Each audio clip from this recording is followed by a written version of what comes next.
Okay. So for digital modulation, okay, kenapa kita move from analog to digital?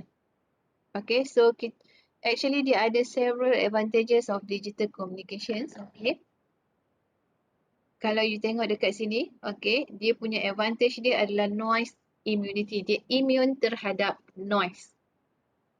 Kenapa? Sebab dalam digital signal, okay, dia cuma ada 1010 sahaja digital. Betul? Dia tak sama macam analog. Dalam analog signal, analog selalunya kita ada signal yang macam ni kan, macam you hantar signal yang macam ni kan. Okay. Okay, so this sine wave signal, okay, kita kena tengok betul-betul dia punya amplitude dia berapa, phase dia berapa, frekuensi dia berapa. Kalau analog. Kalau digital, dia just 1010. So, dia agak immune terhadap noise. Okay. And then multiplexing. Okay. So, kalau kita pakai digital, senang kita nak pakai multiplexer. Okay. Kita boleh multiplexer, so maksudnya kita hantar, kita combine banyak signal kan. Okay. Dia ada FDM, Frequency Division Multiplexing. Dia ada TDM, Time Division Multiplexing. Okay. Macam tadi saya terangkan PCM. Kita hantar voice kan. So kita dah quantize, kita dah sample, kita quantize, kita encode, lepas tu kita susun dalam jujukan. So from that jujukan tu, okay, so kita hantar dia dalam menggunakan time division multiplexing, TDM. Dia ada time slot dia. Okay, so multiplexing process of combining and digital signal using technique called multiplexing. Okay, transmission rate can be changed to adapt to different service. Okay, and then signal regeneration. Okay, signal regeneration maksudnya kita nak regenerate balik signal tu. Okay, so more susceptible, okay, to additive noise because digital signal does not need amplifications. Okay, kalau digital signal dia tak perlukan amplifier seperti analog signal. Okay, and then error correction. Okay, so untuk digital signal, okay, advantage dia ada error corrector. Dia boleh correctkan error yang ada. Okay, so macam mana dia boleh correctkan error yang ada? Dia introduce redundancy into the informations in order to correct any error yang berlaku. Okay, dia ada banyak jenis error correction method dalam digital modulation. Tapi kita takkan go details, okay, because dalam error correction ni dia, kita boleh letak kita ada apa tu, FEC, kita boleh letak guard band, kita boleh, dia ada banyak jenis. Okay.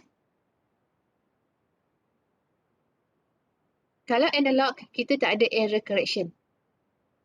Okay, hanya digital saja ada error correction. Okay.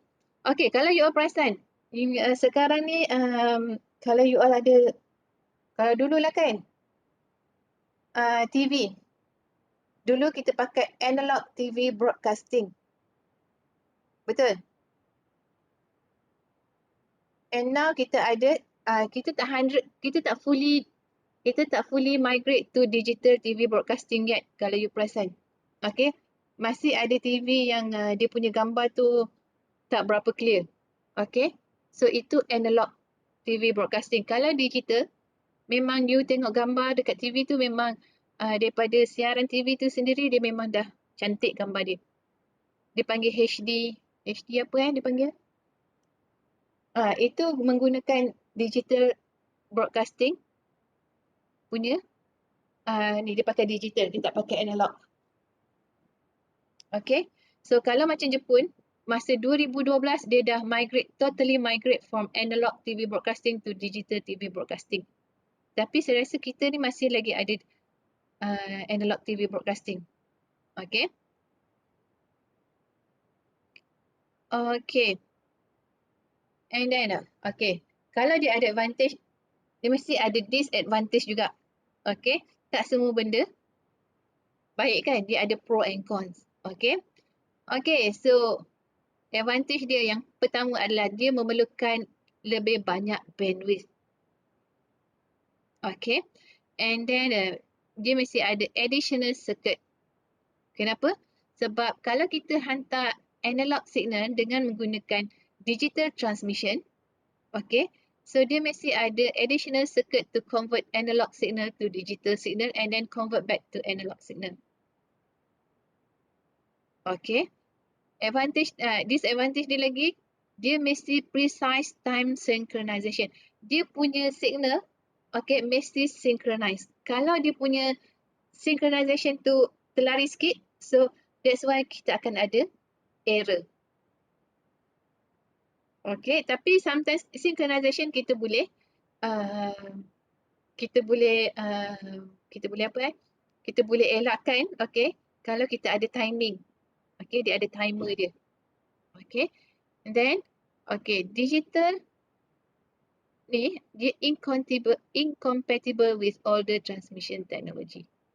Okay, older transmission technology adalah analog technology. Okay. Okay, ada soalan tak nak tanya? Itu baru mukadimah dia. Itu baru permulaan dia. Ada soalan?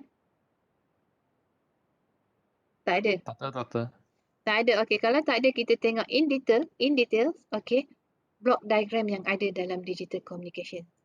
Okay, kita tak akan go detail for each block. Okay, so you just know that, okay, bahagian atas ni adalah bahagian transmitter, bahagian bawah ni adalah bahagian receiver. Okay, so what there in the transmission part is you have a information source. You ada information yang you nak hantar. Okay, and then you masukkan dalam, okay, ini you formatkan you punya information. Okay, so you formatkan, so and then dekat sini dia ada message symbol. Okay, sebab you dah formatkan dekat sini. Okay, ini format dia tak sama dengan yang kat sini. Okay, ini information kita, can be analog or digital. Ini message symbol. Okay, ini mesti digital. Okay, so you ada formatting dekat sini. Okay, and then you encode-kan dia, and then you encrypt. Okay, and then you masuk dalam channel encoder. Okay, ini source encode, ini channel encode. Dia lain Okay, and then okay, bila you masuk dalam channel encode, you ada dia punya channel symbol. Yang ini message symbol. Dia lain. You kena you kena biasakan message symbol dengan channel symbol lain.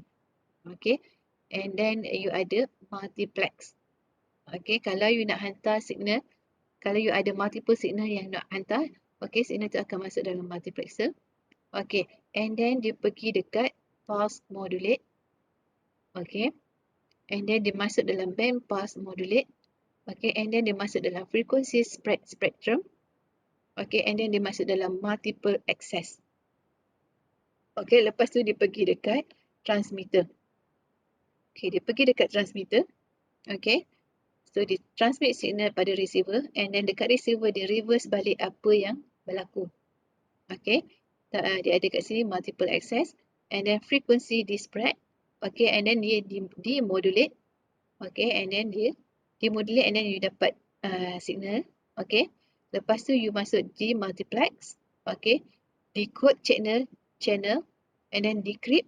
Okay, ini decode dia punya source, then you dapat you format balik.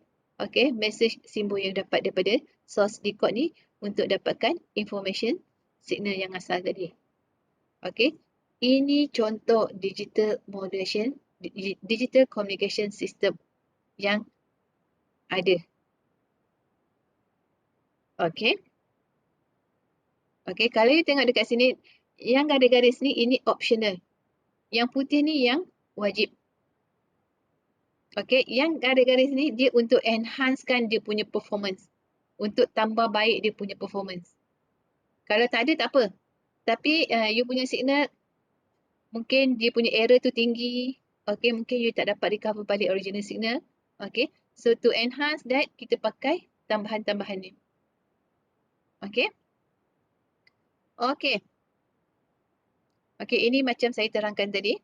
Okay, information can be digital and analog. Okay, source and code ni. Okay, channel encoder. Okay, ada dua source encoder dengan channel encoder. Okay, so sama juga ini saya dah simplify daripada sini.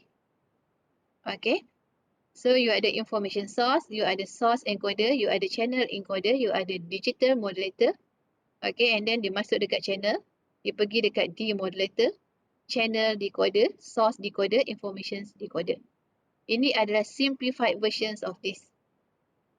Okay. Okay. Ada soalan?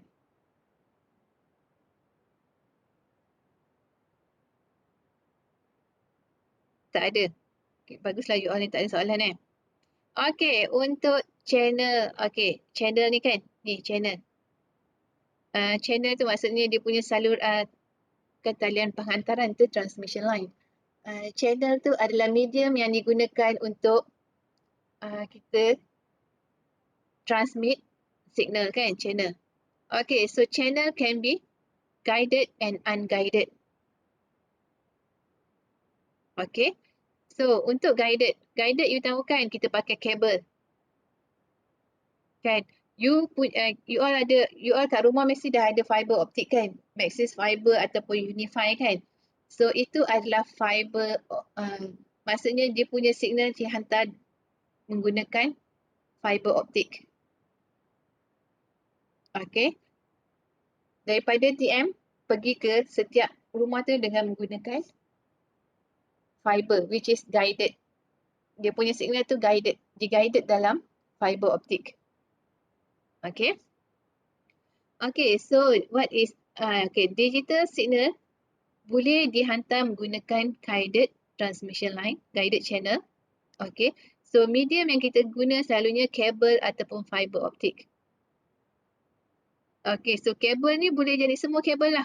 Macam you all punya kabel TV kan, sambung daripada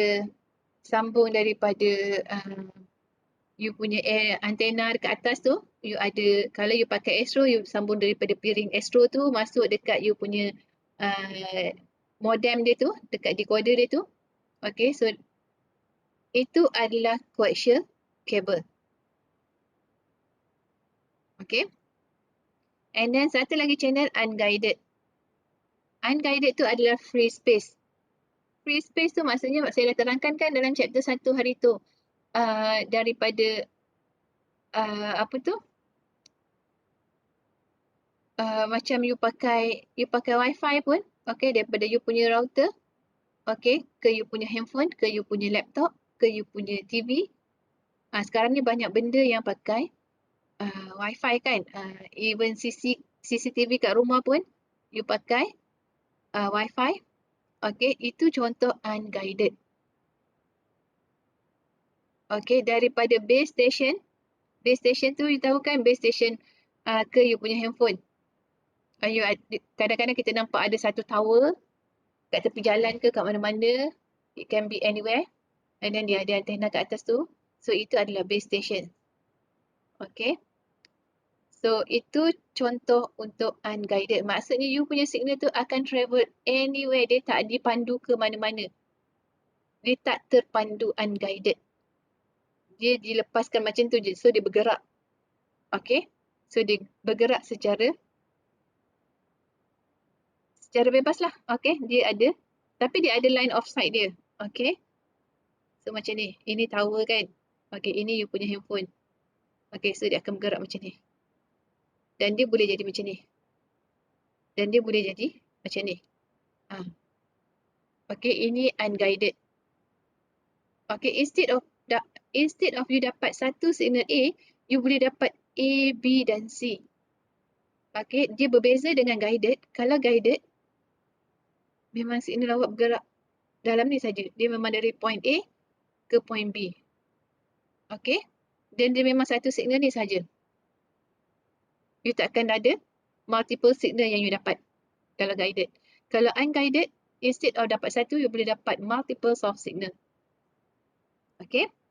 Okay, so untuk unguided, okay, infinite bandwidth, okay, and can cause interference with other channel if we transmit it directly. So ini maksud dia interference.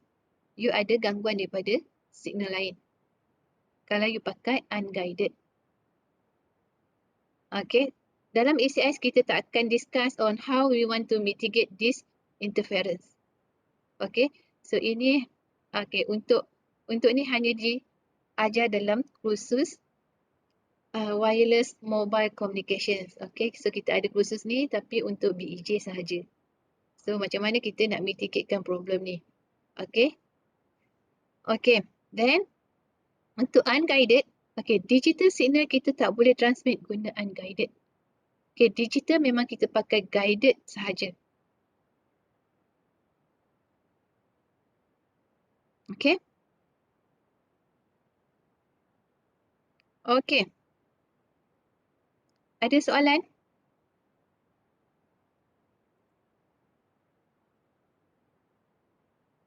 Ada soalan? Tak ada, doktor. Tak ada kan? Tak ada, doktor.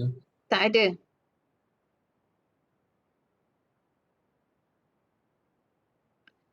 Okay. So now kita tengok, okay, digital communication system. Okay. Tadi kita tengok kan, format, source coding, okay, and then kita ada baseband signaling, okay, apa semua tu kan. Okay, so kita tengok formatting. Tadi kan saya cakap kat sini kan, formatting, mana formatting? Format ni kan, okay, kita formatkan kita punya signal, okay, analog ataupun digital signal kita kepada digital signal. Okay, so apa yang ada kat dalam format ni? Okay, so formatting ni dia ada character coding, dia ada sampling, dia ada quantization, dia ada PCM code modulation. Okay, so this is where we convert, okay, analog to digital. Or if we have a digital source and then we code that source, okay, untuk ke proses seterusnya. Okay, ini formatting. Okay, and then source coding. Source coding adalah ataupun sama dengan source encoding. Okay. So ini, okay, apa yang kita buat adalah kita codekan source yang kita formatkan tadi. Okay. Okay, and then kita ada baseband signaling. Okay, tadi kita dah buat pulse code modulation, kita dah codekan, and then kita masuk, kita nak signalkan, okay, kita punya baseband signal dia. Okay, dia ada banyak jenis kat sini. Dia ada, kita boleh guna non-return to zero, kita boleh pakai return to zero, okay, dan sebagainya. Okay, dan juga kita ada pulse modulation dekat sini. Okay, and then kita ada equalization. Okay, so equalization here, okay, kita pakai, okay, untuk ni.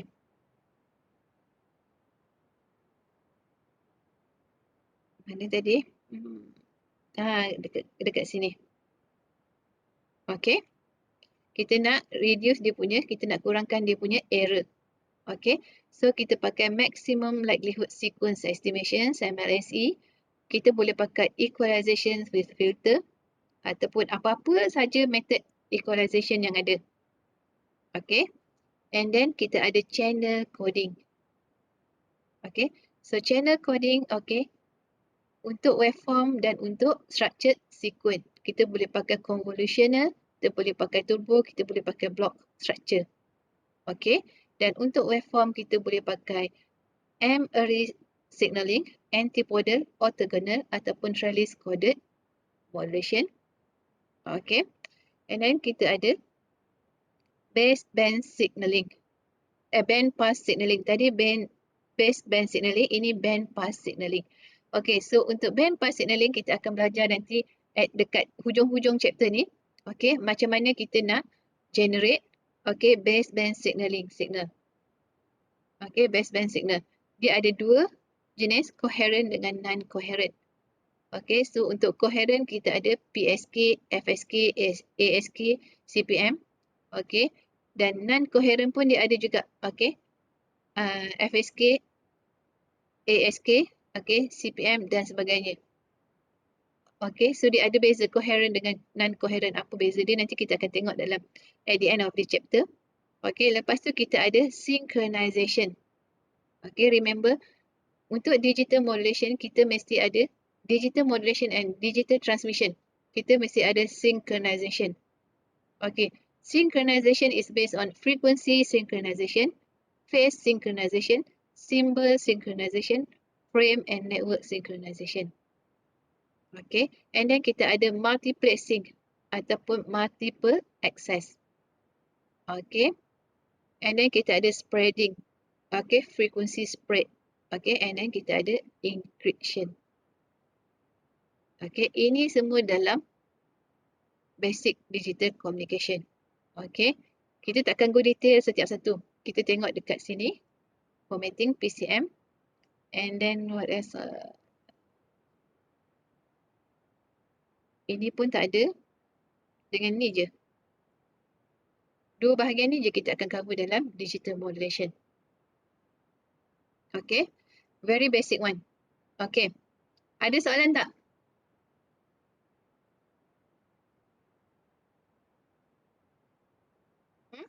Ada soalan? Ada, doktor. Ada. Okay, so now kita tengok analog to digital converter. Macam mana kita nak convert analog signal kepada digital signal? Okay, remember dia ada 3 proses yang diperlukan untuk kita convert analog to digital signal. Okay, first adalah kita kena samplekan signal ataupun kita panggil dia sampling process. Okay, lepas kita dah samplekan signal, kita quantizekan signal yang kita dah sample tadi. Okay, and then last kali bila kita dah quantizekan signal, kita codekan signal yang kita quantize tadi. Okay, remember first kita samplekan signal ataupun kita panggil sampling process, and then kita quantizekan signal tadi. Okay, quantization process, and then kita masuk encoding process. Kita encodekan signal yang kita quantize tadi. Okay, remember 3 process to convert analog to digital signal. Okay, so sampling process.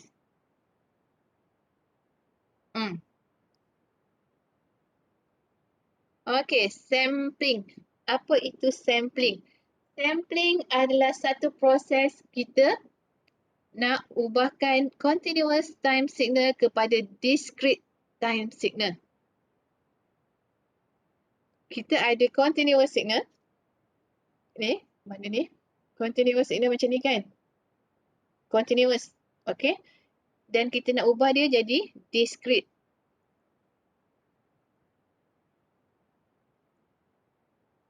Instead of kita hantar continuous, kita nak dapatkan discrete. Macam ni. Ini adalah discrete signal. You all dah belajar DSP belum?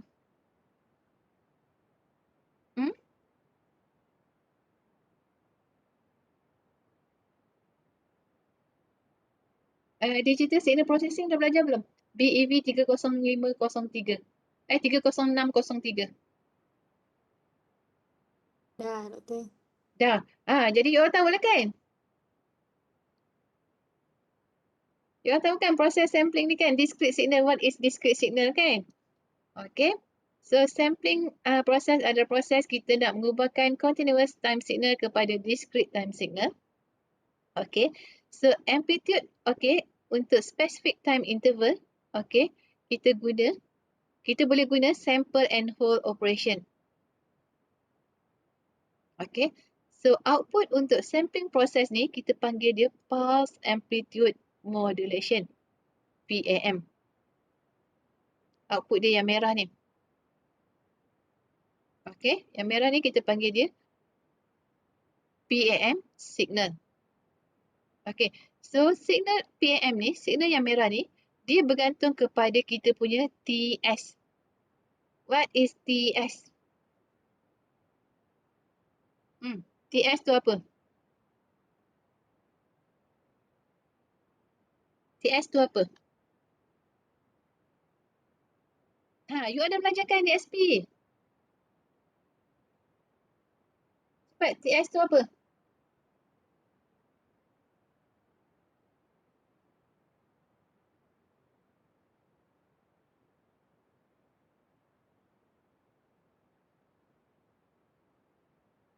Tadi saya dah tunjuk FS. FS tu apa? Dalam PBL tadi ni. FS tu apa?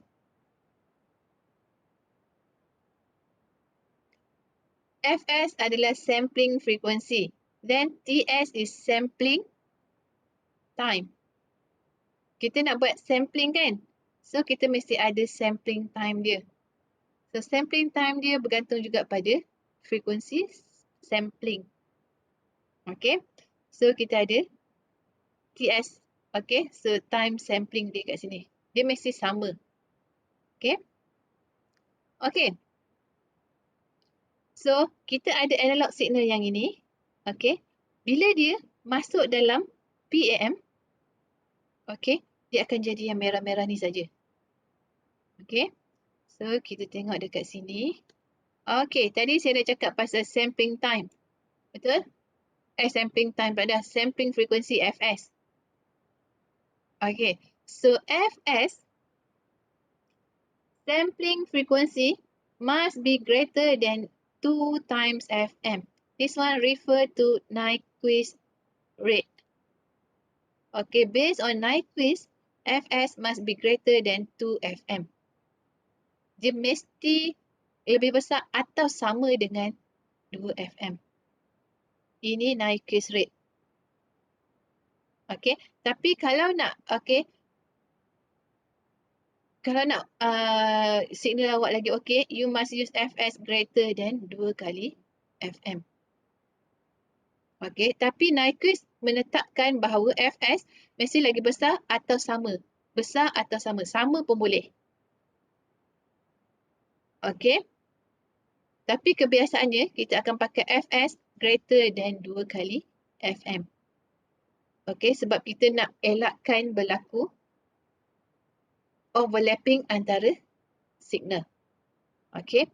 So kalau kita tengok dekat sini kan. Okay, dia bagi spektrum untuk 2 FS. Satu FS greater than 2 kali FM dan satu lagi FS less than 2 kali FM. So what happen to the spectrum kalau kita pakai FS greater than 2 kali FM? You tengok spektrum satu, antara spektrum ni, dia tak ada overlap, dia ada distance dekat sini. Nampak tak? Between the spectrum dia ada distance. If you are using FS greater than 2 kali FM. However, if you are using FS less than 2 kali FM, okay, so dia punya spektrum, okay, untuk setiap spektrum ni, dia akan ada overlapping. Dia akan overlap dekat sini. Okay.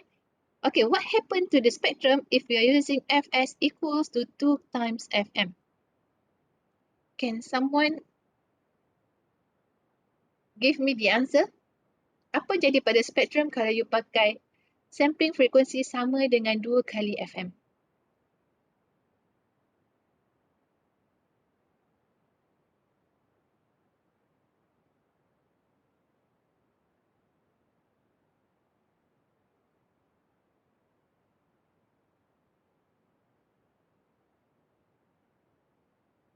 Okay, so what happened to the FS?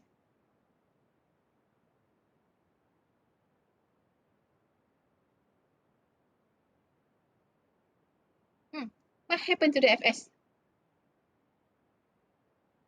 What happened to the spectrum? Cepat. Dia bersentuh, Doktor. Dia bersentuh. Tapi dia tak overlap tau. Ya. Dia macam ni je kan? Macam mana nak lukis? Macam tu. Nampak tak? Kat sini kan? Dia tak overlap. Tapi dia bersentuh lah. Kalau kita pakai sampling frekuensi sama dengan 2 kali FM. Okay. So kita kalau boleh, we try to avoid FS equals to 2 kali FM. Kan? Sebab kadang-kadang malang tak berbau kan? Betul? Sebab dia dah sipi-sipi, dah dekat-dekat kan? Mana tahu tiba-tiba dia ter-overlap ke? Okay? Okay, clear yang ni? Sampling frequency? Sampling frequency, okay. So, you punya sampling time, TS, equals to 1 over Fs. Betul? Betul?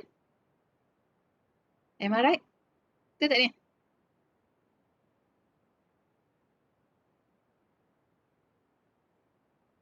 Betul tak? Ya, betul. Betul Okay, so sampling frequency awak akan menentukan sampling time awak TS.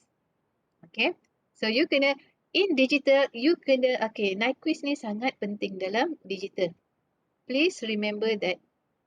Okay, Nyquist rate ni memang sangat critical in digital. Okay, sebab apa? Sebab dia menentukan di kita punya sampling frequency. Okay, so sampling frequency tu yang menentukan kita punya performance of the system. Okay, kalau kita salah pilih sampling frequency, then kita punya sistem tu tak dapat beroperasi secara efficient. Okay, dia punya performance dia tak ni. Let's say you are choosing Fs less than 2 FM. So you will have problem in recover back the original signal. Okay? Okay? Faham Okay, tadi kita dah tengok sampling frequency. So now, kita nak tengok sampling technique. Teknik sampling. Kita ada 3 jenis sampling techniques. Okay. Kita ada impulse sampling, kita ada natural sampling, kita ada flat top sampling. Okay. Okay, dia punya beza dia cuma pada jenis-jenis signal tu sahaja. Okay, proses dia sama. Okay, so impulse sampling. Impulse tu adalah denyut. Okay, yang ini kan impulse kan? Ni. Okay. So impulse sampling, okay, can be performed by multiplying the signal xt. Kita multiplykan signal xt ni. Okay, ini analog signal kita ni. Kita multiplykan dengan impulse train, dengan jujukan impulse. Kita darabkan xt dengan jujukan impulse ni. Okay, so kita dapat discrete signal ni. Ini impulse punya impulse sampling. Okay, dipanggil impulse sampling sebab kita darabkan original signal kita xt dengan impulse train, dengan jujukan denyut. Okay, so bila kita darab xt dengan impulse train ni, so kita punya output yt akan jadi, you see here kat sini kan, ni 1,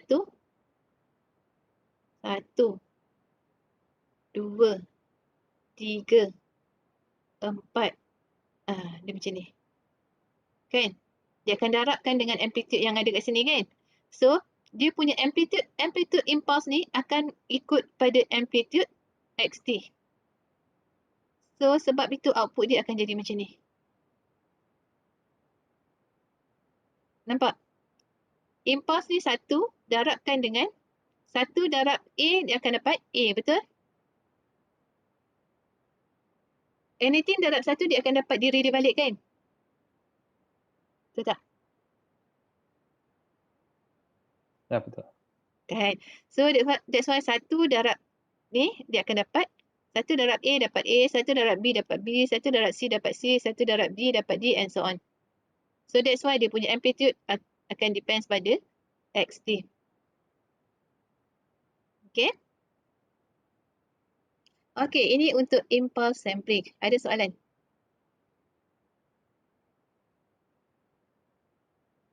Tak ada. Okay, so now kita tengok natural sampling. Okay, kalau tadi kita darabkan xt dengan impulse train. But for natural sampling, kita darabkan xt dengan pulse train. Okay, tadi dia denyut, ini denyut. Okay, ini 1 pulse, 2 pulse, 3 pulse dan seterusnya. Okay, so kita darabkan this pulse train dengan xt. So sama juga pulse train ni amplitude-nya 1. Okay, so anything darabkan dengan 1, dia akan dapat diri dia balik. So that's why kita dapat bentuk yang sama dengan XT, tapi dalam jujukan power strain, dalam jujukan denyut. Okay? Okay, so kita ada ni satu power strain dekat sini. Okay, so kita darabkan dengan ni, dia akan dapat ni. Okay, and then kita ada pulse kedua. Okay, darabkan dengan ni, kita akan dapat ni. Okay, pulse ketiga. Okay, dia akan dapat ni. Okay, pulse keempat, dia macam ni. Okay, tapi satu darab dengan negatif, dia akan dapat satu darab negatif A, dia akan dapat negatif A. Betul? Betul tak? Betul. So dia akan jadi ni. Okay. Ini pun sama juga. Satu darab negatif B, dia akan jadi negatif B. Okay. Faham ya?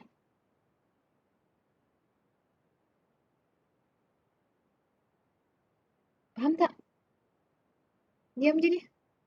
Ha? Faham Tutor.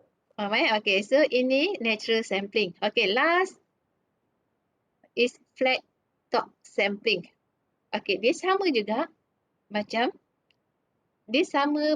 natural sampling. Okay, kalau natural sampling, you nampak tak dia punya dekat atas ni, dia akan follow bentuk sign ni. Nampak tak dia punya ni atas ni? Kan? Okay, but for flat top, atas dia flat. Sebab tu dia panggil flat top.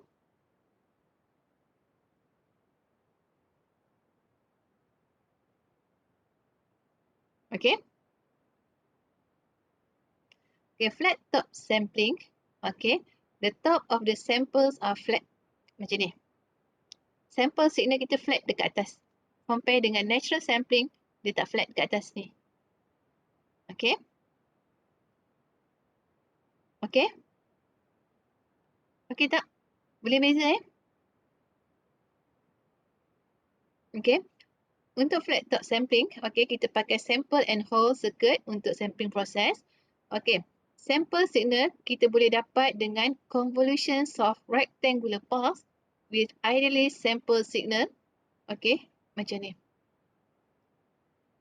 Convolution ni you tahu kan? You dah belajar dalam DSP, convolution process. Okay. So kita boleh dapat daripada convolution of rectangular pulse yang ni dengan YD yang ini. YD ni adalah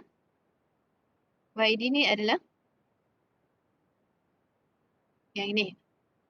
Okay. So kita konvolutkan dua ni. Okay. So kita dapat yang ini. Okay. Okay. Ada soalan tak nak tanya? Kalau tak ada, kita tengok example 1. Okay. So example 4.1. Okay. Untuk digital, make sure you baca dan you fahamkan dia punya maklumat yang diberi dan apa yang dia nak. Okay. Contoh dia macam ni kan. Audio signals are often sampled at different rates. Okay, CD quality audio is sampled at 44.1 kHz rate. Okay, sementara while telephone quality audio sampled at 8 kHz. So kalau untuk CD, okay, dia punya quality audio is dia sample pada 44.1 kHz. Manakala untuk telephone quality audio, kita sample pada 8 kHz. Okay, so what are the maximum frequencies in the input signal that can be fully recovered for these two sampling rate?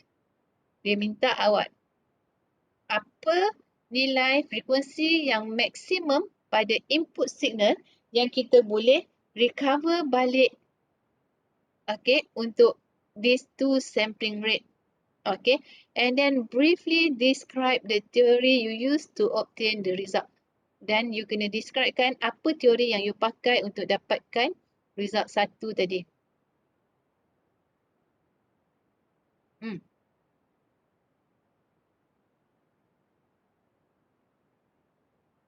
Okay.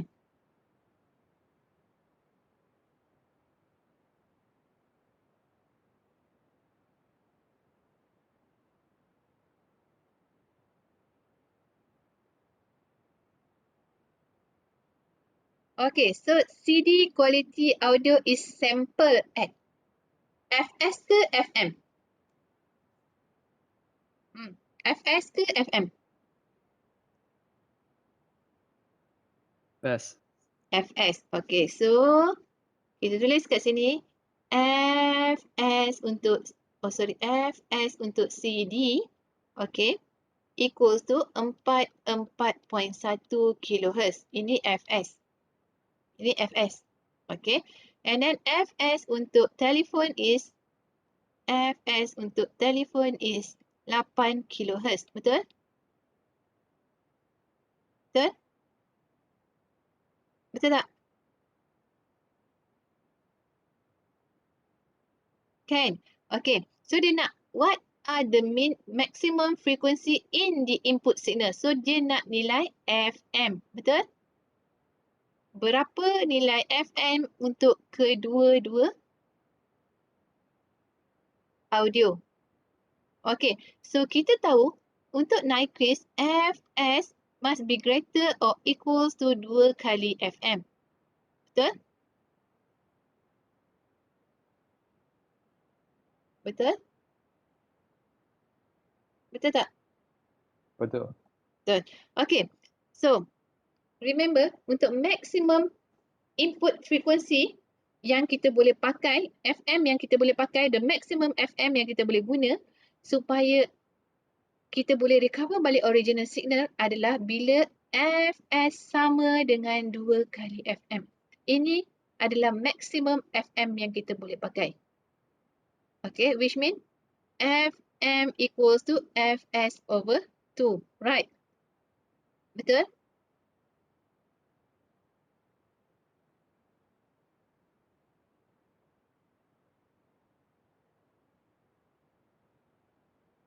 Okay, so FM kita equals to FS. So untuk CD 44.10. So 44100 bahagikan dengan 2 dan you get 22050 Hz. Ini maksimum frekuensi yang kita boleh guna supaya kita dapat balik recover original signal. Ini FM. Okay, sebab apa? Sebab maksimum yang kita pakai FS sama dengan 2 kali FM. Okay? Okay? Faham tak maksud dia?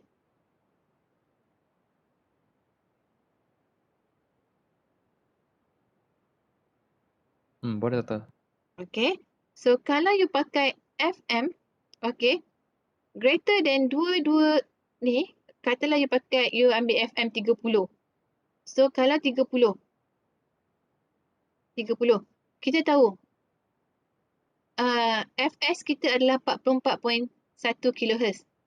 Kalau FM awak pilih FM equals to 30 kHz. So, FS awak akan jadi greater than 2 kali FM ataupun tak? Kalau you ambil FM 30.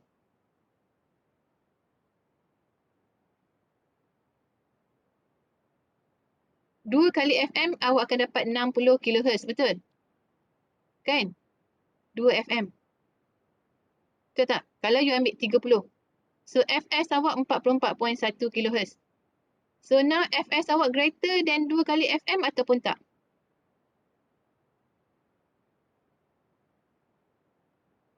Kalau you ambil 30 kHz. Tidak.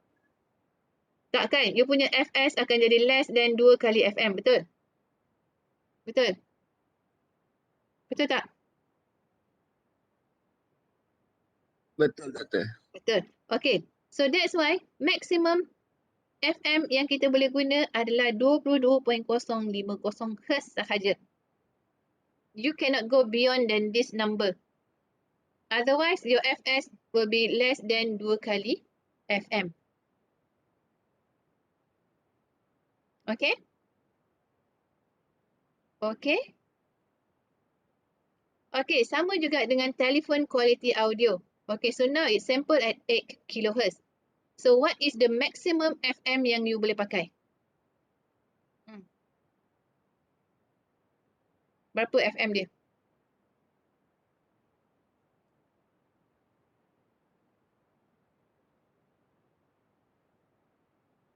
Berapa FM dia? 4 kHz.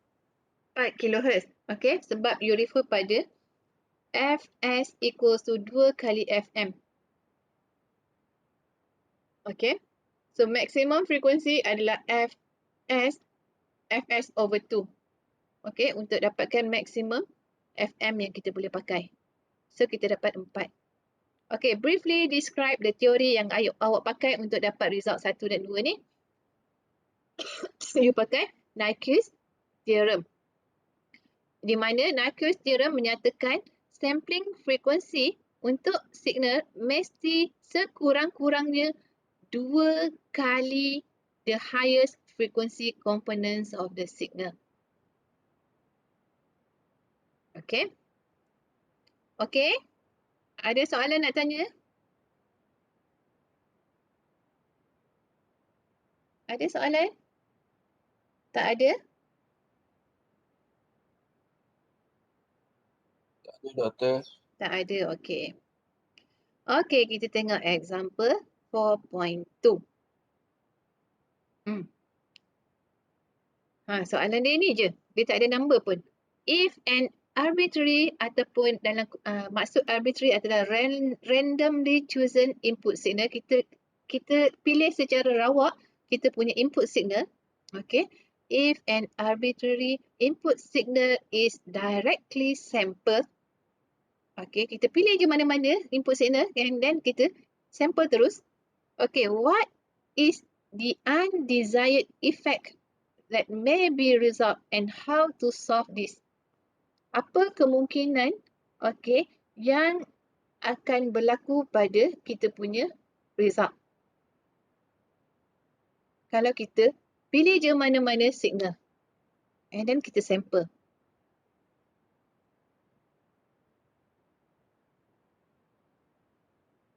Okay. So, apa kemungkinan yang jadi adalah yang ini. Yang ini. You punya spektrum akan overlap. This overlapping kita panggil dia aliasing. Okay, kita panggil dia aliasing effect. Okay, you punya spektrum akan berlaku overlapping, akan ada pertindihan antara spektrum.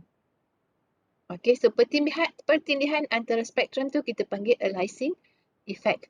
So, macam mana kita nak solvekan aliasing effect adalah kita tambahkan low pass filter sebelum kita sample. Okay. Untuk kita eliminate high frequency component. Okay. So remember, kalau kita secara rawaknya kita modulate ataupun samplekan signal, so kemungkinan besar kita akan ada aliasing effect. Okay. So how to overcome this aliasing effect is by adding an analog low pass filter sebelum kita samplekan untuk kita remove high frequency component. Kita nak yang low frequency component sahaja. Okay? Faham?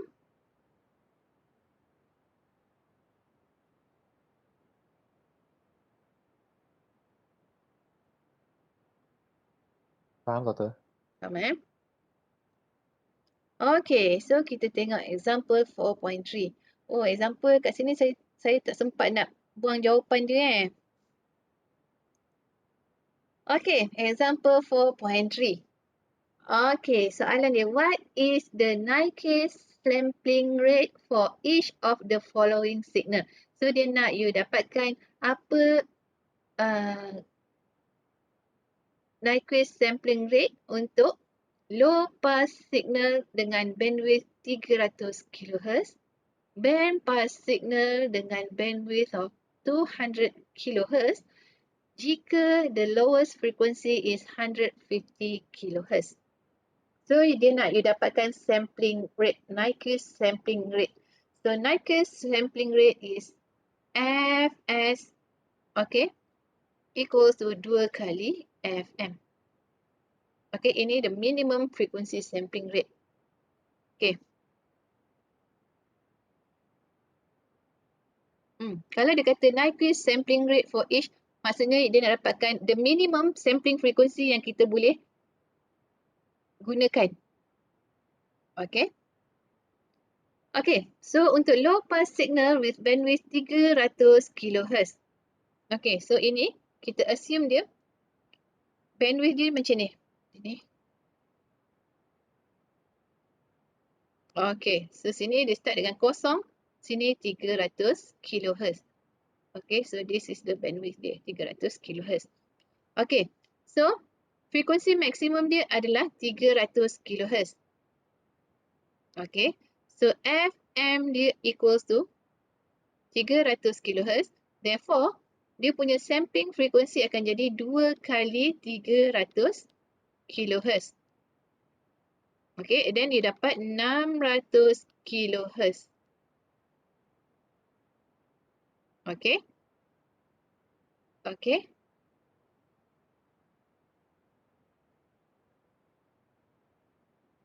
Okay, faham And then yang kedua, band pass signal, okay, with a bandwidth of 200 kHz, okay, if the lowest frequency is 150 kHz. So ini maksudnya,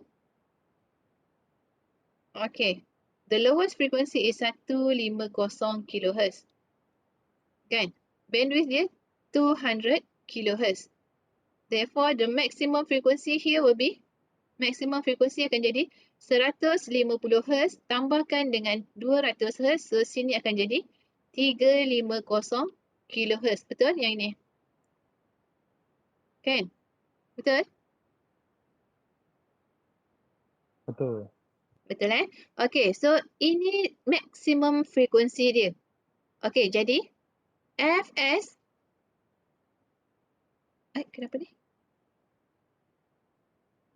Fs equals to 2 kali maximum frequency dia 350 kHz. Then you dapat Fs equals to 700 kHz. Okay. Sometimes Fs kita pakai samples per second. It doesn't matter. Either you use Hertz or samples per second. Okay. Okay. Ada soalan? Ada soalan? Tak ada Okay, kalau tak ada kita tengok the second process. Okay, ini yang proses yang tadi ni ada sampling process. How we sample the signal. Macam mana kita samplekan analog signal kita. Okay. So from sampling, you must know that we must follow, kita mesti ikut kepada Nyquist sampling theorem. Yang mana dia menyatakan sampling frequency mesti at least sekurang-kurangnya sama dengan 2 kali FM ataupun sekurang-kurangnya sama dengan 2 kali maximum frequency yang available. Itu Nyquist sampling theorem. Kita kalau nak buat sampling, kita mesti follow that Nyquist theorem. Okay? Okay? You kena tahu kalau you tak follow sampling Nyquist sampling theorem, you akan ada masalah dalam nak recover balik original signal dekat receiver. Okay? So now kita tengok quantization. Okay, kita dah samplekan signal tadi, so kita nak quantizekan sample signal tadi. Okay, so macam mana kita nak buat? Okay, quantization adalah satu proses yang mana kita assignkan the sample value kepada finite set of value. Okay, dia refer kepada setiap level. Quantization level tu dia ada, setiap voltage tu dia ada dia punya level-level dia. Kita bahagikan. Okay, so the output of the sampler, okay, kita punya output signal kita tadi, discrete signal yang kita dapat tadi. Okay, Okey, output dia adalah discrete time signal. Okey, kita masukkan dalam Q level quantizer. Q level maksudnya kita ada M level, kita ada level-level of quantization. Okey, so kita masukkan dalam quantizer. Okey, so apa akan jadi pada signal yang masuk dekat situ adalah quantizer, okey, akan comparekan input yang masuk tadi. Okey, input yang masuk dia, input tu adalah discrete signal yang masuk tadi dengan fixed level. Dengan fixed level yang ni. Dia dah fixed level dia. So dia akan comparekan discrete signal yang masuk tu dengan setiap level ni. Okey. So bila dia comparekan, okey, it assign any one of the digital level, okey, to the discrete signal, okay, that result in minimum distortions or error. Okay, so bila dia comparekan, dia akan assignkan, okay, setiap level yang masuk ni dengan level yang berdekatan dengan signal dia, supaya kita boleh reducekan dia punya distortions ataupun error. Okay, so error yang jadi bila ada perubahan pada sini, okay, kalau you tengok dekat sini, bila kita discrete signal yang masuk ni, okay, dia tak semestinya exactly sama dengan level yang kita tetapkan dalam quantizer. Dia akan ada sedikit, kita panggil apa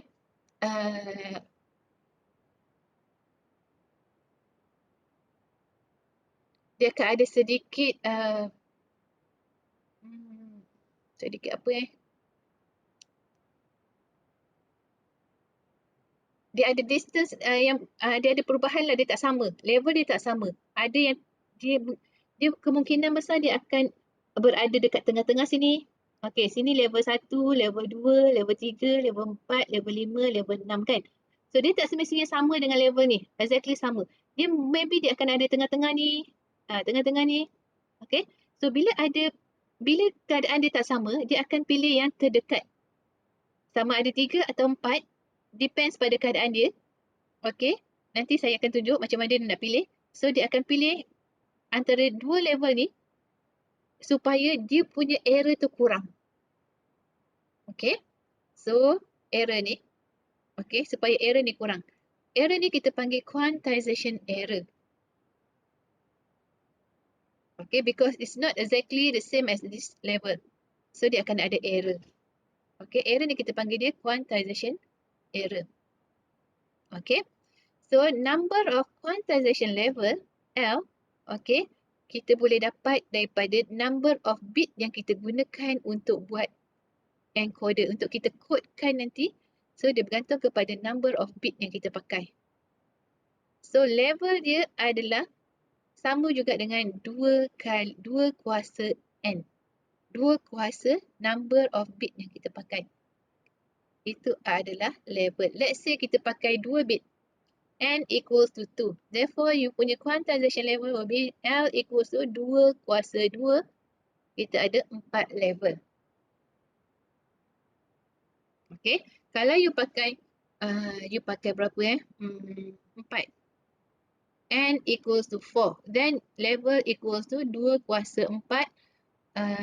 Berapa? 2 kuasa 4, 16. You ada 16 level. Kalau you pakai lagi banyak bit, lagi banyak level. Okay. Okay. Ada soalan tak nak tanya saya yang ini?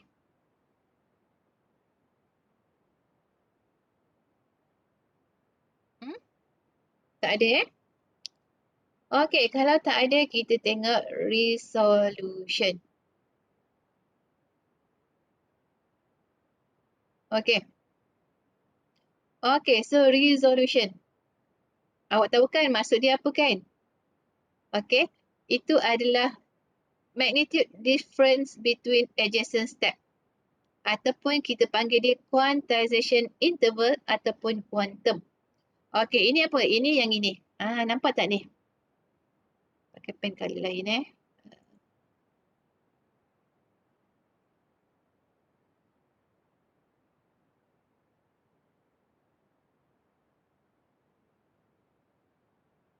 1, 2, 3, 4, 5, 6. Okey, resolution dia yang ini. Ni. Nampak tak ni? Yang ni. Okey. Dia adalah difference between adjacent step. Okay, so step number 1, step number 2. So, dia punya ni adalah resolution. Kalau lagi banyak level, lagi kecil dia punya resolution. Kalau lagi kecil dia punya resolution, lagi bagus ke tak bagus?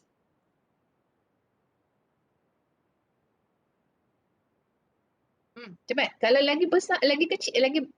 apa saya cakap ni? Kalau lagi banyak level, okay, dia punya resolution lagi kecil. Okay, bagus ke tak bagus? Let's say, you ada n equals, you pakai number of bit 2. Then you dapat level 4. Kalau you pakai number of bit 4, you dapat level 16. So level 16 and level 4, dia punya resolution tak sama kan? Kalau level 4, dia punya resolution dia besar. Kalau level 6, resolution dia kecil.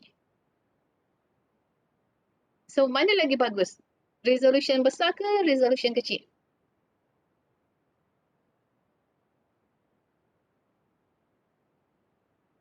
Resolution besar ke resolution kecil yang lagi bagus?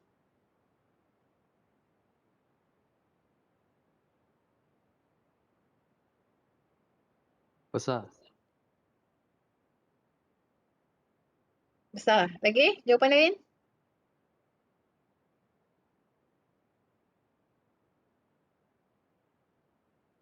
Jawapan lain? Besar. Besar. Lain?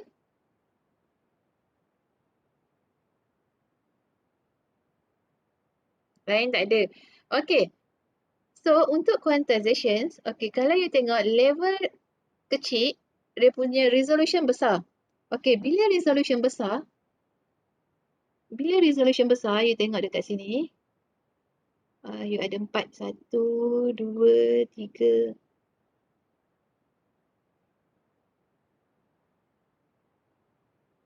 Satu, dua, tiga, empat. Okay. Satu lagi you ada. Kejap saya punya. Saya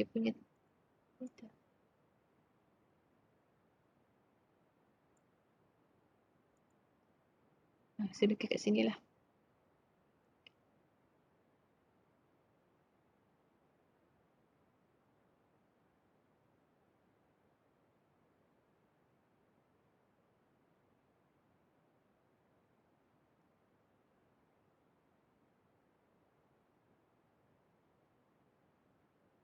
Okay, ini kalau L equals to 4. Okay, resolution dia besar kan? Kalau L, saya pakai pen lain. Kalau L equals to 16. Okay, 16 maksudnya 4.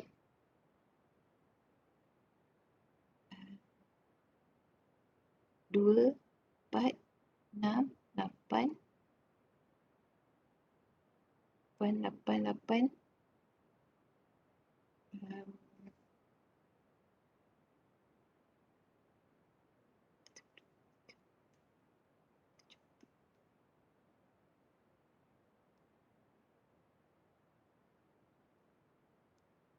Okay, so ini kalau L equals to 16. Nampak tak resolution dia kecil? Okay. Okay.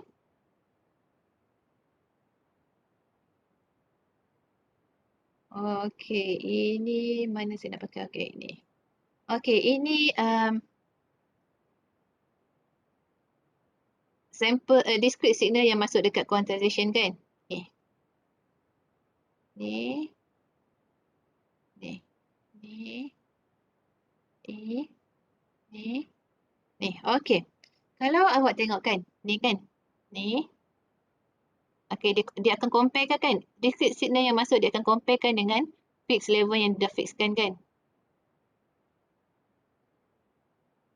Okay.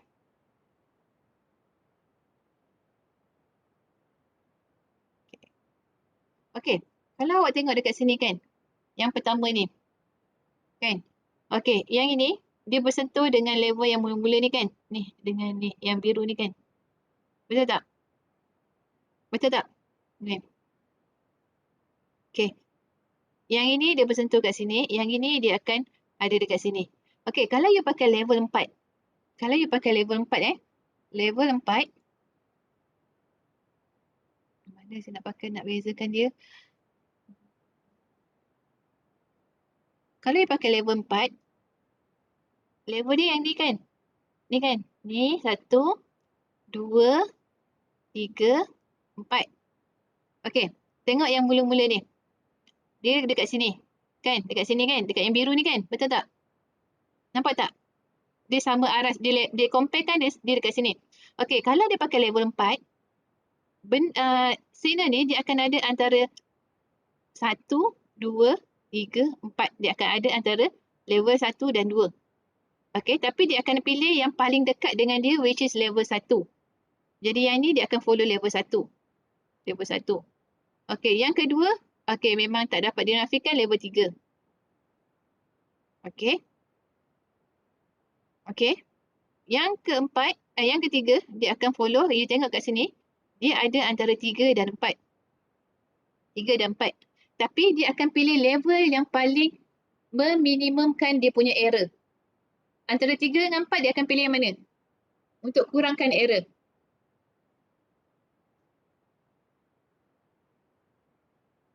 Dia akan pilih yang mana untuk kurangkan error?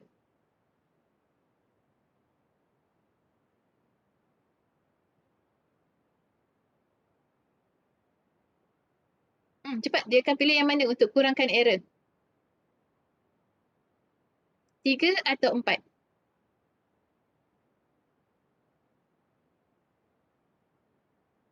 4. Dia akan pilih 4. Sebab you tengok dia punya distance dengan 4 lagi dekat. Compare distance dengan 3. Dia masih ada error, tapi error yang kurang. Okey, dia akan pilih yang 4. Okey, kalau yang ini, dia tengah-tengah.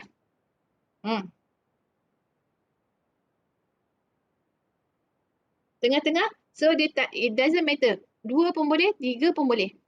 Sebab errornya sama. Okey. Yang keempat, yang ini. Dia akan pilih level 1. Dia masih ada error, tapi dia error dia sikit. Okey. Nampak Nampak macam mana level yang dia nak pilih? Okey, ini kalau dia pakai level 4.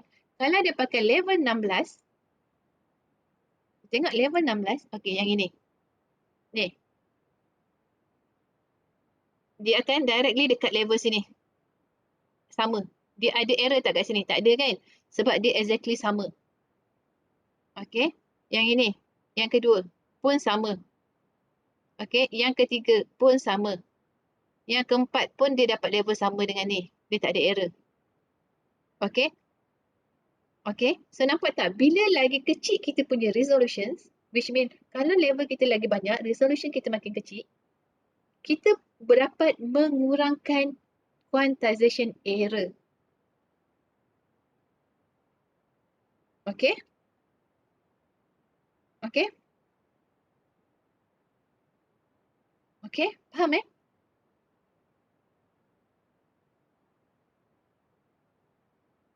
Okey. Quantization error. Apa itu quantization error? Quantization error adalah, okey, tengok kat sini. Any rounded off errors in transmitted signal are reproduced when the code is converted back in analog in digital. Okay, this called quantization error. So quantization error is equal to modulus which means nilai dia positif. Okay, sample value minus quantized level. Okay, sample value. Sample value yang ni, yang hijau ni. Yang hijau ni adalah sample value. Okay, minus dengan quantized value. Quantized value tu yang ini. Yang level kita pilih tadi. Nak pilih level 3 ke level 4. Kalau kita pilih level 3 untuk yang ini, dia punya quantization error dia lagi banyak. Betul tak? Sebab sample value kita minuskan dengan quantized level. So, lagi besar jarak dia, lagi besar dia punya error.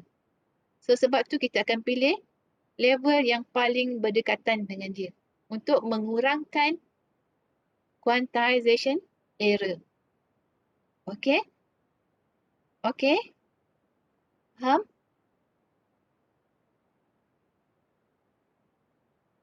Faham tak?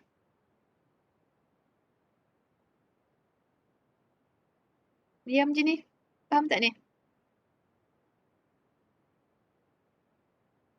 Okay, tak apalah. Nanti you all buat PBL, you all faham Okay. So, the maximum quantization error adalah resolution bahagi 2. Resolution tu yang ini. Okay. Dia punya jarak dia. Depends on the level. Okay. Okay. Ada soalan sebelum saya masuk dekat ini? Sebelum saya masuk dalam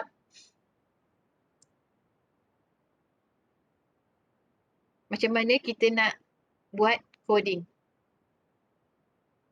Ada soalan ke? Tak ada soalan ke? Macam mana ke? Faham ke? Tak faham ke?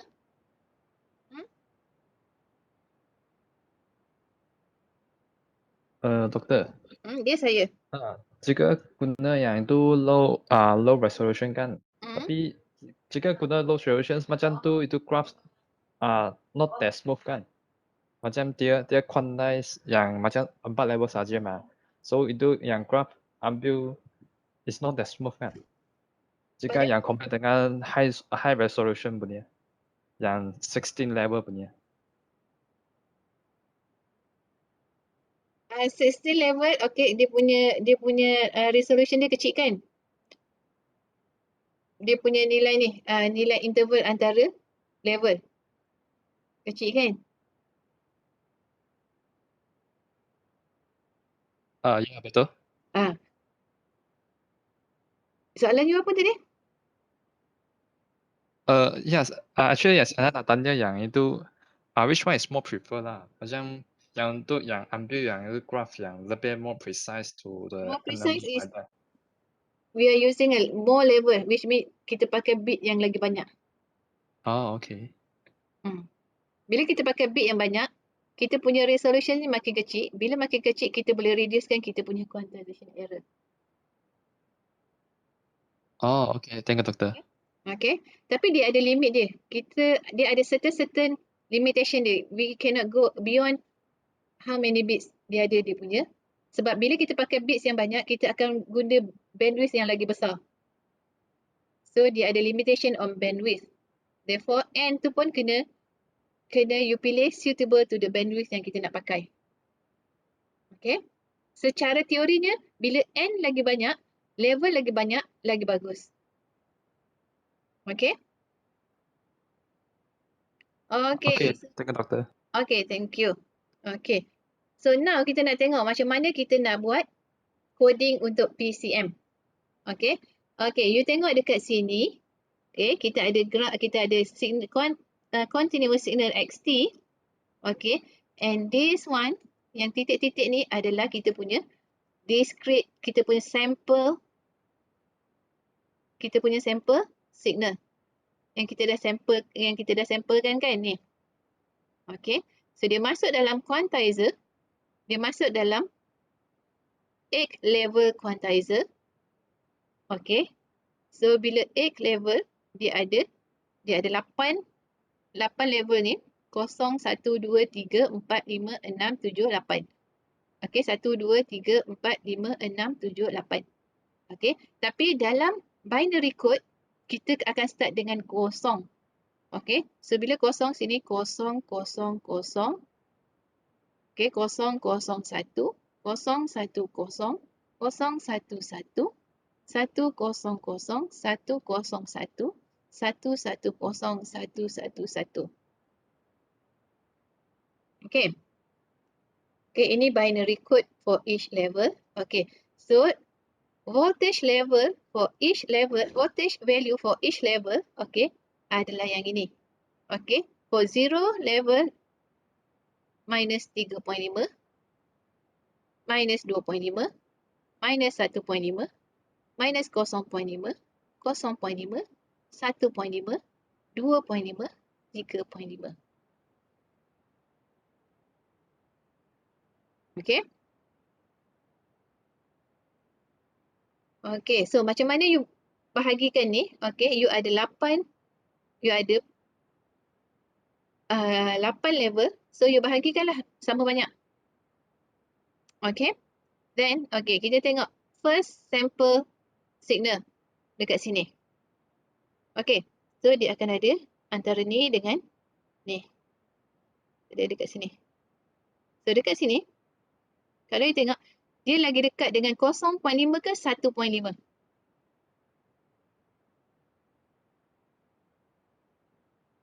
You tengok dekat bahagian sini.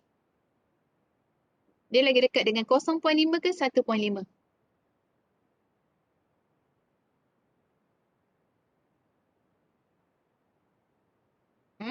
2.5. 1.5 kan? Dia lagi dekat. So, kita ambil dia 1.5. Okay. Yang kedua. Dekat sini. Okay. Okay. Dia dekat dengan 3.5. So, quantized value, quantized level 3.5. And then sini. Okay. Dia dekat dengan, kalau kat sini, dia dekat dengan 2.5. Betul? Ni. Kan? Okay. So, kita ambil 2.5. Yang keempat ni. Okay. Antara 0.5 dan 1.5. Dia dekat dengan 0.5. So, kita ambil 0.5. Sama juga yang ini. Okay, kalau kita ni, dia dekat sini.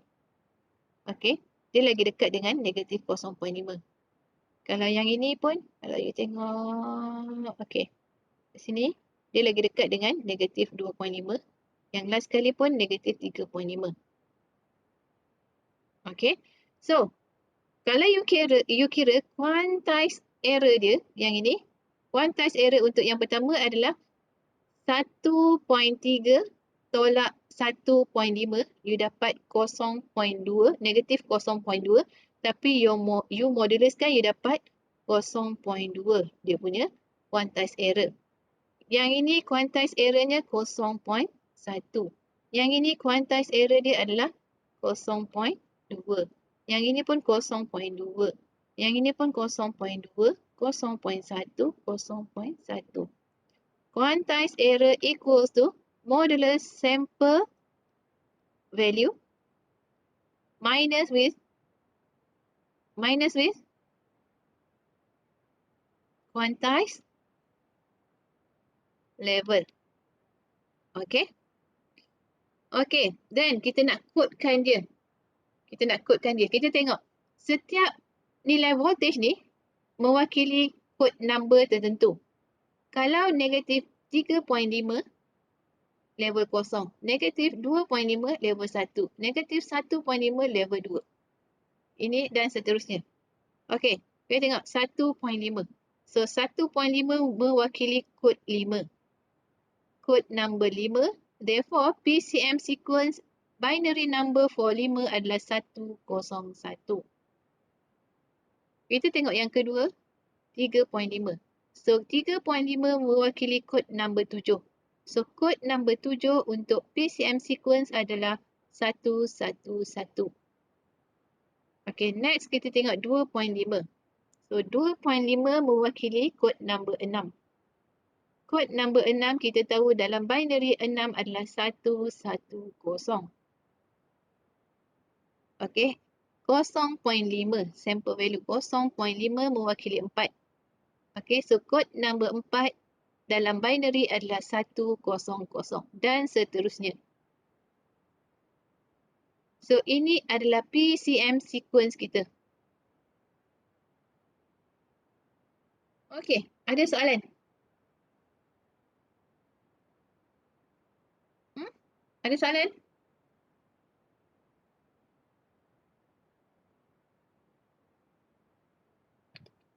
Tak ada, doktor. Faham Faham tak?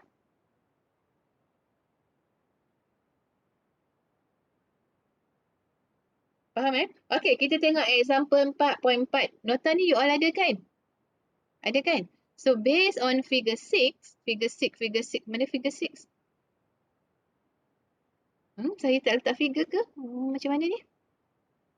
Based on figure 6. Okay. Okay, figure 6 yang inilah. Based on figure 6 ni.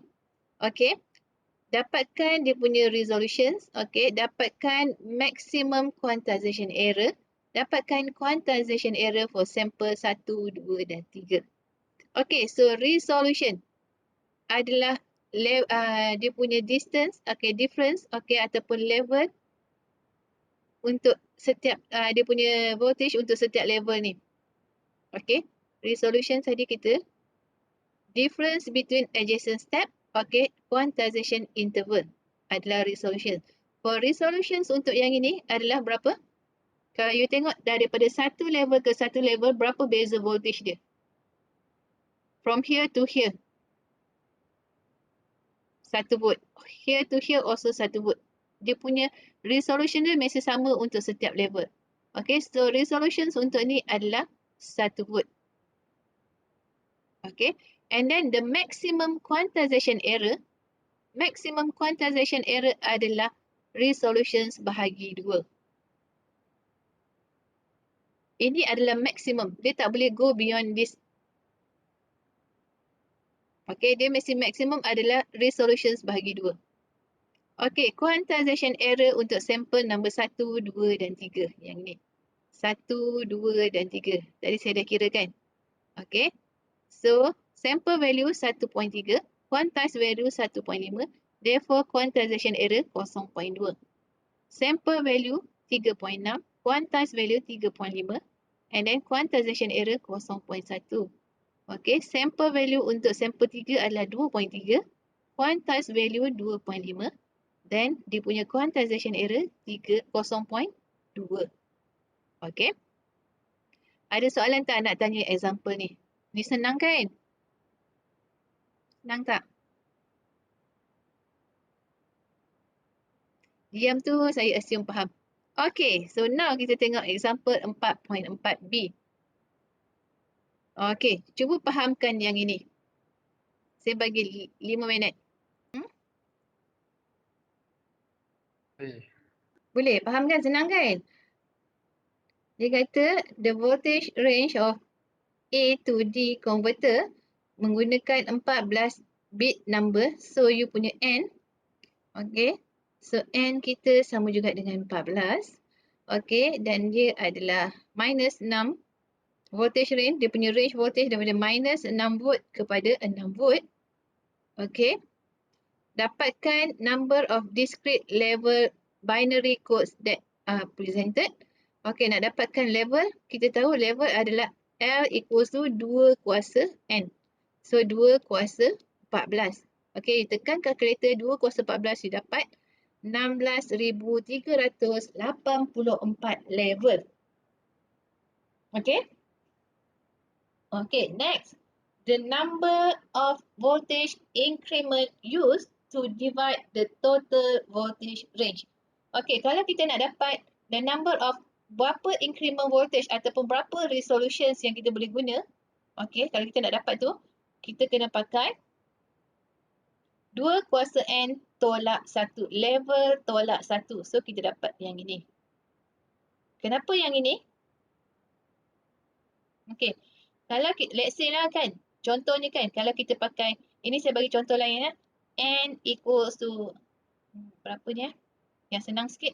N equals to 3.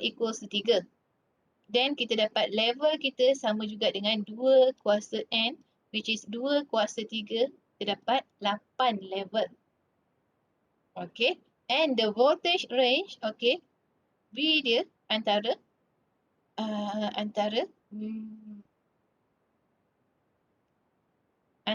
minus 4 volt to plus 4 volt. Okay. Then, kita nak dapatkan resolution dia. Okay. Resolution dia mesti voltage range ni minus 4 ke 4 adalah 8 volt. Betul tak? Kan? 8 volt. Okay. Kita nak dapatkan yang ini. Number of voltage increment used. Okay. So, level kita mesti L minuskan dengan 1. Okey. Dan dia punya ni. Okey. Level 8 tolak 1. So 7. So resolution kita adalah 8 volt bahagi 7. So ini kita punya resolution dia. Okey. Dia mesti level minus 1. Okey. So ini pun, okey. Ini sebab dia besar sangat, tak nampak kan? Okey, 16,384 level. Kalau kita nak kira resolutions, kita kena minuskan dengan 1. Okey. So resolution sama juga dengan voltage range 12 bahagikan dengan yang ini. L tolak 1. So kita dapat resolution dia berapa. Okay. Always remember that resolutions adalah equals to voltage range divided by L minus 1. Okay. Okay. Ingat Okay. So next kita nak tengok signal voltage to quantization noise voltage SQR. Okay. So SQR adalah ratio of signal voltage terhadap quantization noise voltage. SQR equals to V bahagikan dengan QN. Okay. SQR mean, okay, terjadi bila V mean bahagikan dengan QN. Quantization noise. Okay. And SQR max, okay, terjadi bila V max kita bahagikan dengan QN. Okay. Remember that SQR equals to V bahagikan dengan QN. Okay. Ada soalan nak tanya? Tak ada? Okay, tak ada, kita teruskan lagi. Okay. Dengan dynamic range. Okay, apa itu dynamic range? Dynamic range adalah ratio of the largest possible quantized voltage. Okay, dia adalah ratio antara largest possible voltage, okay, terhadap smallest possible quantized voltage. Okay, so dynamic range DR equals to V max bahagi V min ataupun V max bahagi resolution. What is V min? V min adalah quantum value ataupun resolution. Okay, V max adalah maximum quantized voltage that can be discerned by DAC in the receiver. Okay. Okay. So, dynamic range adalah DR adalah 2 kuasa N adalah level. So, dynamic range equals to level minus 1. Ini dynamic range. Okay. Okay. DR, dynamic range, kita boleh represent dalam dB. Okay. So, kita 20 log DR. So, kita dapat dynamic range dalam dB. Okay. Ada soalan?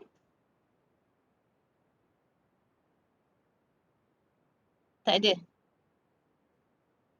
Tak ada. Okay, kalau tak ada, kita tengok yang ini. Example 4.5. Okay, for a PCM system, okay, dia dah tulis dah dia punya parameter dia. Maximum analog input frequency 4 kHz.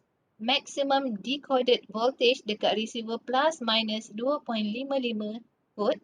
Minimum dynamic range 46 dB. So, dapatkan minimum sample rate, minimum number of bits used in PCM code, okay, resolution and quantization error. Okay. Cuba buat. Wah, ada jawapan juga Cuba buat.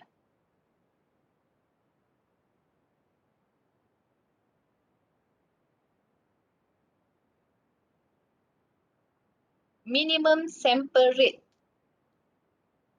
minimum sample rate is you punya Fs equals to 2 kali Fm.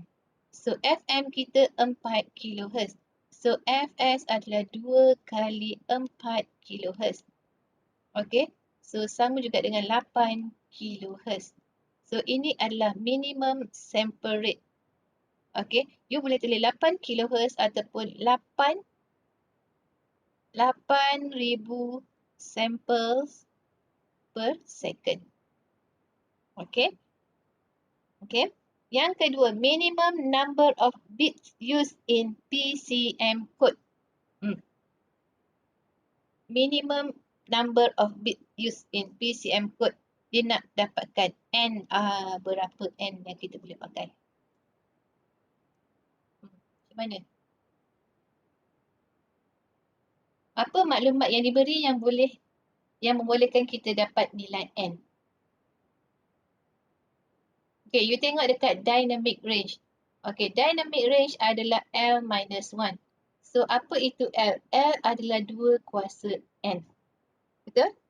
So, you pakai maklumat dynamic range untuk dapatkan minimum number bits yang kita boleh gunakan dalam PCM code.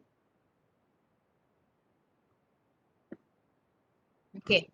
So, kita tahu dynamic range. Okay. Kalau diberi dalam dB, dia adalah 20 log DR. Betul? So, kita kena anti-log 46 ni. So, DR equals to 10 kuasa 46 divided by 20. Then, you dapat berapa? In linear number. Saya tak ada calculator, so saya pakai yang ni lah. Saya terus pakai yang ni. Okay. So, kita ada dalam 46 dB. Okay. Then, kita anti-logkan 46 ni. Kita dapat dynamic range 199.5. Okay. So, kita dapat yang ini. Anti-log daripada yang ini kan. So, kita tahu DR adalah L-1. Okay, what is L? L adalah 2 kuasa N. Therefore, DR adalah 2 kuasa N minus 1 equals to 199.5.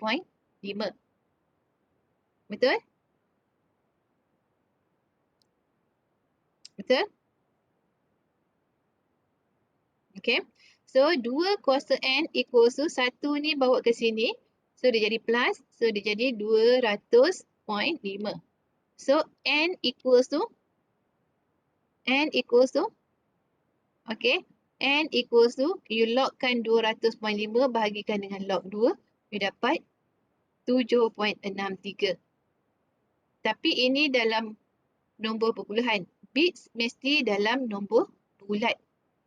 Okay. So, 7.63.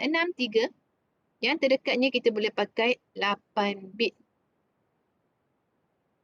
Okay. So, N kita pakai 8 bit.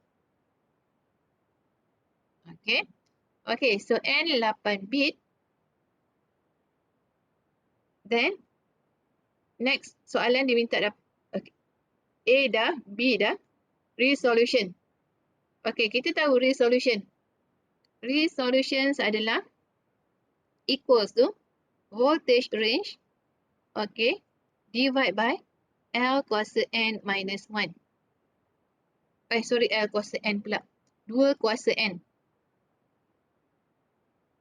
2 kuasa N minus 1. So, voltage range dekat sini diberi maximum decoded voltage plus minus 2.55.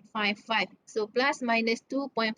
So, we have minus 2.55 until plus 2.55. So, total adalah berapa? 510. Betul? Betul tak? 2.55 kali 2, 0.1115. 5.10 kan?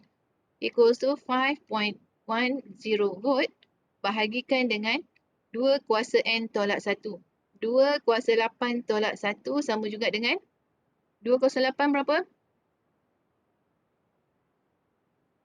4 kali 4 kali 4 kali 4. 4, 64 kali 4. 61256. So, equals to 256 tolak 1255.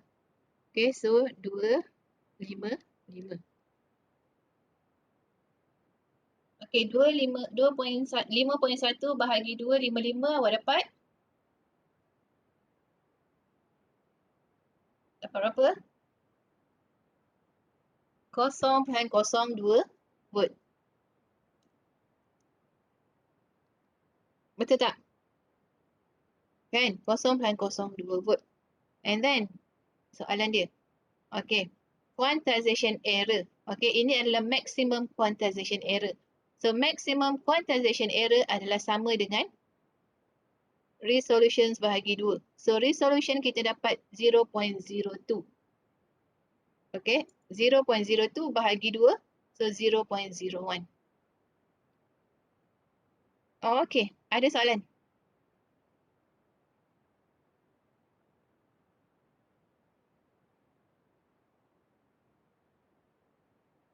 Ada soalan?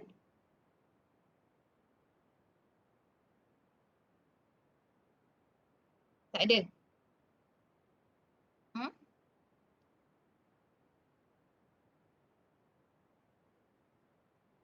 Okay. Kalau tak ada, kita masuk sikit lagi Okay. Okay, untuk quantization, okay, tadi kita tengok dia punya level tu sama kan untuk setiap level. Dia punya resolution tu sama, nilai voltage dia sama. Okay. Actually, kita boleh ada, yang itu kita panggil uniform quantization. Maksudnya, voltage untuk setiap level tu dia sama. Okay. Okay. Tapi kita ada satu lagi, non-uniform quantization. Okay, non-uniform maksudnya untuk setiap level dia punya resolution dia tak sama. Daripada satu level ke satu level tu dia punya resolution dia ada yang besar, ada yang kecil. Okay, so kenapa kita mesti ada non-uniform quantization? Okay, so non-uniform quantization ni kita ada sebab kita cuba untuk meminimumkan error bagi signal yang dia punya amplitude dia kecil, rendah. Kita ada low level signal. Okay, signal yang amplitude dia sangat rendah. Therefore, kita kena pakai non-uniform. Kalau kita pakai uniform, okay, so most probably kita punya error akan jadi tinggi. Okay. Okay. So dekat sini dia kata non-uniform quantization, okay, provide fine quantizations on low signal. Okay. So untuk quantization ni kita ada dia ada ni achieve by ni dia ada compression characteristic. Okay, compression ni dia ada dua standard. Satu daripada Europe, satu lagi daripada US. Dia mesti tak sama Europe dengan US. Okay, kalau Europe dia pakai A law. Kalau US dan Japan dia pakai mu law. Okay. Okay, so ini kenapa kita pakai non-uniform quantization. Kalau kita punya signal ni sangat lemah ni macam ni kan. Ni yang bawah ni. Signal ni kan. Ni kalau kita ada this type of signal, boleh awak imagine tak kalau kita pakai uniform quantization yang ini. Okay. Most probably level yang dapat antara dua level ni saja. Okay. Antara 1, 2, 3 level ni saja. Okay. Jadi kita punya recover proses tu nanti dia akan ada error dia tu dia tak dapat nak recover balik. Okay. The whole signal. Okay. So sebab itulah kita ada non-uniform. Okay. Non-uniform maksudnya kita kecil-kecilkan lagi level yang ada ni. Okay. Kita kecilkan lagi dan setiap level tu dia punya nilai voltage dia tak sama. Okay. Ini untuk non-uniform quantization. Okay. Kita cuba untuk meminimumkan error.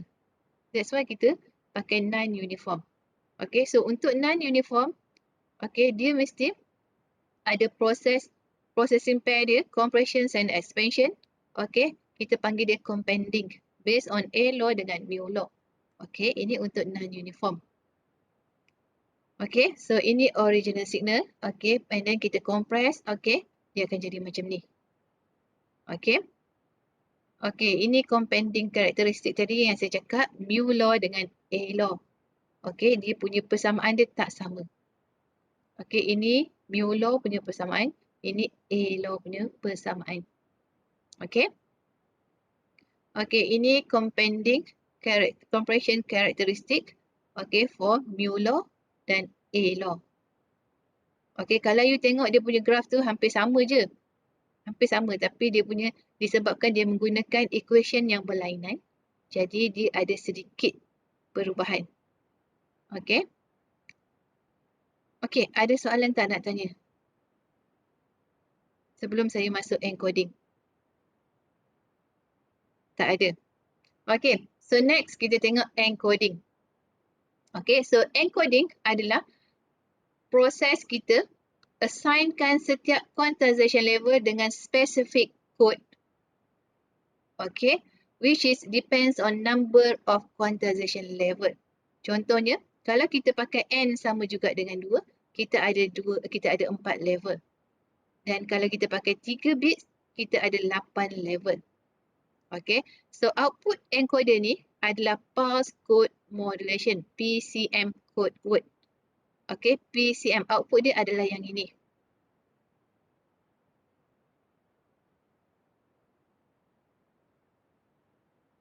Output dia adalah yang ini. Okay.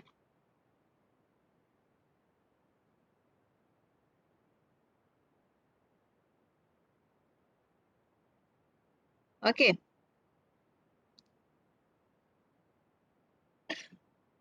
Okay, untuk ni kan, dikatakan the choice of voltage level, okay, is guided by two constraints. Dia depends kepada dua benda ni. Okay, the quantized interval between the level should be equal. Okay, it is convenient for the level to be symmetrical about zero. So kalau kita nak pilih voltage level, kalau boleh kita cuba untuk samakan dia punya quantization level. Okay, dan juga kalau boleh kita bagi dia symmetry dekat zero. Okay, itu kalau boleh lah kan. Okay, and then quantization process akan produce noise ataupun quantization noise. Okay, so macam mana kita nak reducekan noise ni ataupun error ni adalah dengan kita increasekan number of level. Okay, so bila kita increasekan number of level, maksudnya kita increasekan number of bit, betul tak? Kita increasekan N, kita increasekan L, kita boleh kurangkan error. Tetapi, bila kita increasekan number of bits, kita akan increasekan number of data yang kita nak hantar. Okay, bila kita increasekan number of data yang kita nak hantar, dia akan bagi efek pada kita punya penggunaan bandwidth. Okay, faham dia punya consequence dia. Dia punya walaupun kalau kita tambahkan number of bit, kita boleh kurangkan error. Tapi kita kena ingat, bila kita tambahkan number of bit, secara tak langsung kita menambahkan number of data yang kita nak hantar. Bila kita tambahkan number of data yang kita nak hantar, okay, so data-data ni akan dihantar menggunakan bandwidth yang sama. Kita pakai certain bandwidth saja. Okay, kalau kita increasekan number, maksudnya dia punya data dia akan jadi lagi banyak. Okay, jadi dia akan makan banyak bandwidth. Dia akan penggunaan bandwidth kita sangat tinggi. Okay? Okay? Faham Faham tak?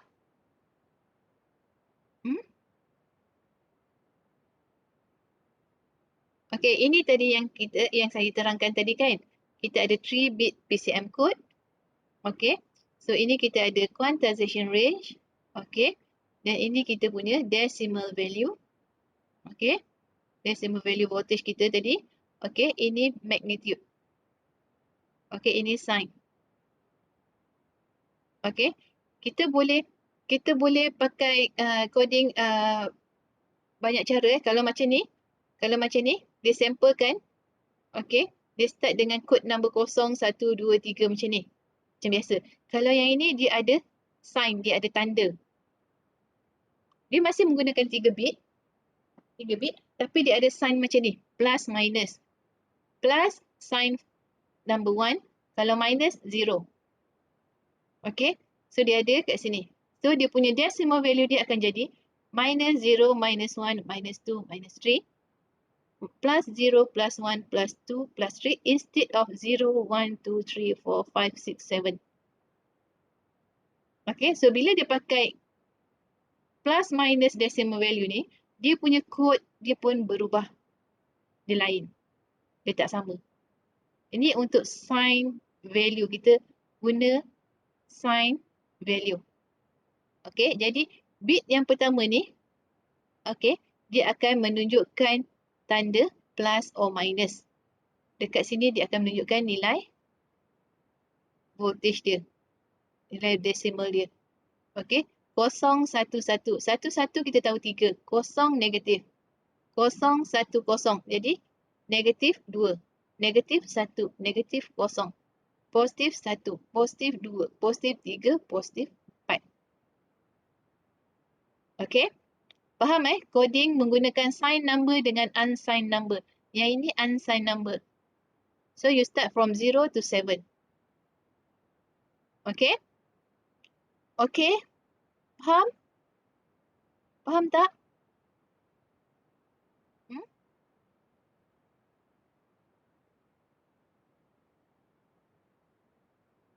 Diam je ni, risau pula saya.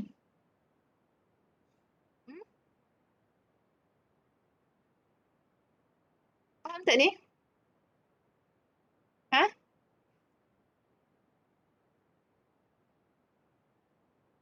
Faham tak?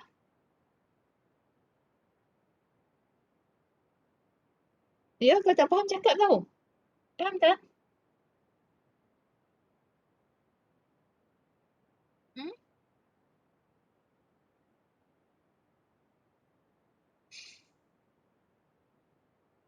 Okeylah, so saya stop sampai sinilah. Kita sambung hari Isnin, hari Selasa minggu depan.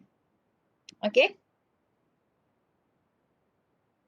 Okay, so jumpa you all hari Selasa minggu depan. Thank you.